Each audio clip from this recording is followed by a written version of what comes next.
اللهم بارك. اول تفقيس علينا. هادشي راه خرج، شي راه مازال بحال هذا هو. راه البيضة هادي راه الفلوس غادي ياه غادي كتقف فيها. كاين شي بيض هنايا يلاه يلاه بداو كيسقمو بيضات فلاس. نقول لها نسبة تفقيس تقريبا واحد 85%.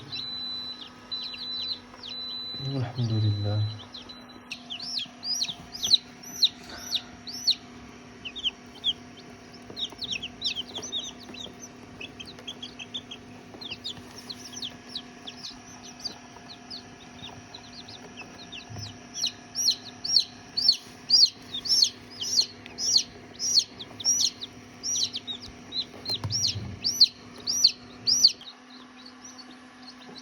ها هي الحصيلة النهائية بعد 21 يوم تقريبا من أصل 36 بيضة. خرجوا 25 و 11 ضاعوا.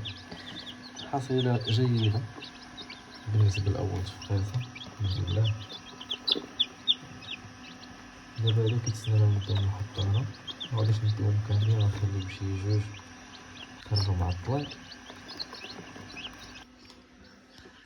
هادي الإخوان هادي هي الحضانة. هادي هي الحضانة اللي درنا في الأول بولور ديك التقبيل كيبان لكم مليح، ولكن كانت قريبة على الكارطون خفنا على تحرق. داكشي علاش حيدناها وطلعنا هادو هما قديناهم، والبولة درناها هنا الفوق هاكا عاوتاني باش مزيانة كتحكم حتى في الحرارة. إلا شي فلاس فيهم لبردو ولا كتمكن لك تزيد تهبط البولة وكتحكم حتى في الحرارة.